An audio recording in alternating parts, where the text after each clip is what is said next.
Տիկին Զեյնալյան սա թերևս միակ օրն է, որտեղ բացառիկ այսպես միասնականություն է դրսևորվում, այցելել հուշակոթող 111 տարի անց ընդհանրապես այսօրվա խորհուրդը եթե դիտարկենք, ինչ ունենք մենք,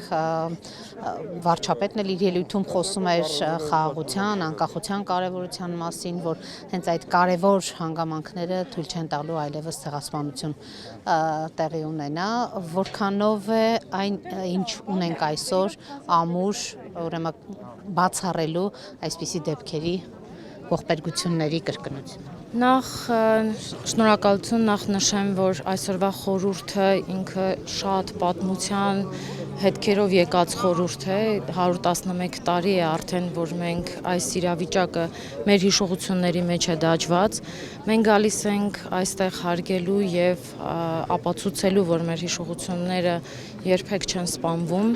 այլ մենք ընդունում ենք, որ նաեւ ապացուցում ենք, որ արդարությունը երբեք չունի վաղեմության ժամկետներ։ Այս պատմության դասերը քաղելով պետք է բոլորս միասին հասկանանք, որ համերաշխությունը դա ավելի կարևոր է եւ պետության անկախության համերաշխությունը պետության անկախության համար դա եւս հիմնաքարերից մեկն է, որպեսզի պետության եւ պետականության ամրություն ունենանք, առաջինը պետք է հասկանանք մեզ խաղաղության հետքերով ուր ենք գնալու, նաեւ հաշվի առնելով պատմության դասերը չկրկնելու եւ չկրկնվելու համար։ Մեզ երկար տարիներ է եղել եւ սերունդները սերնդեսերունդ ենք հասել, ես ինքս եմ հանդիսանում այդ սերունդներից մեկը, մի փոքրիկ մասնիկ էլ ես կասեմ պետք է առաջ նայել, պետք է ամեն ինչ անել, որպեսզի պայքարել, զարգացնելու ոչ թե այլ ճանապարհներով, այլ ինքը հզորացնելու մեր պետությունը, զարգացնելու, հզորացնելու, որպեսզի օտար երկրյա պետությունները կարողանան մեզ հաշվի առնել, իսկ հաշվի առնելու համար մեզ պետք են անկախության եւ բոլոր պայմանները ամուր պետություն ունենալու համար։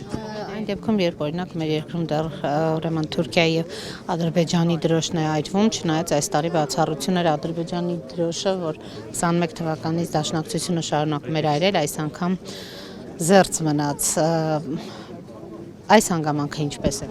Միգուցե դաշնակցությունը արդեն իսկ հասկացել է ինչ է դրա հետևանքները, ինչ կարող է լինել, քաղաքակիրթ երկրները նմանատիպ պետական դրոշներ այրելով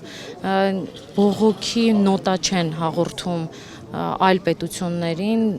այդպիսի վարքագծով որևիցե հարցերի լուծում չեն լինում, պետք է լինեն բոլորը զսպված,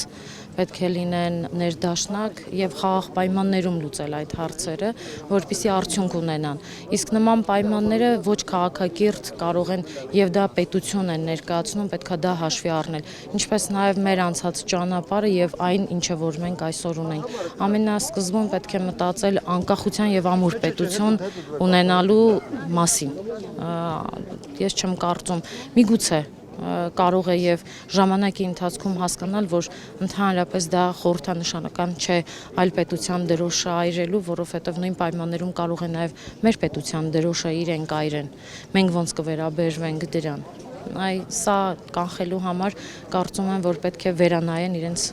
կատարած արարքները։ Արդարության վերականգնման կոչերը ձեզ համար նույնպես անընդունելի են վարչապետի ուղերձում այսօր հենց դա։ Գիտեք, կոչերով հանդես գալը արդարության իր շատ նուրբ եւ զգայուն հարց է։ Այսօր կարծում եմ, որ մեր պետությունը մի փոքր զարգանալու եւ առաջ գնալու անհրաժեշտություն ունի։ Այսօրվա ուժերի վերադասավորվածությունն էլ մի փոքր տանում ենք, այսօրվա խորհրդանիշը նաեւ քաղաքական դաշտ, նաեւ պետք է վերանայել դասավորվածությունները եւ յուրաքանչյուրի ծրագիրը նախընտրական եւ հասկանալու թե ուր են տանում պետությունը։ Այս խորհրդանշական հանգամանքները հաշվի պետք է առնել եւ ամենաառաջնայինը պետք է զարգացնել։ Հետագայում դա կարելի է միջազգային ատյաններում քաղաքակիրթ երկիր ներկայանալ եւ պահանջները իրավական շրջանակներում ներկայացնել, այլ ոչ թե չգիտակցված։ Իդեպ այս առումով կարծում եք, որ իսկապես պատմական ընտրություններ են սպասվում հունիսի 7-ին։ Միանշանակ, այլ կարծիք չունեմ,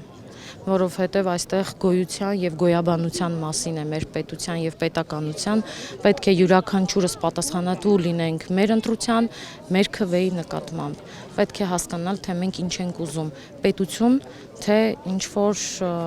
ոչ պետություն։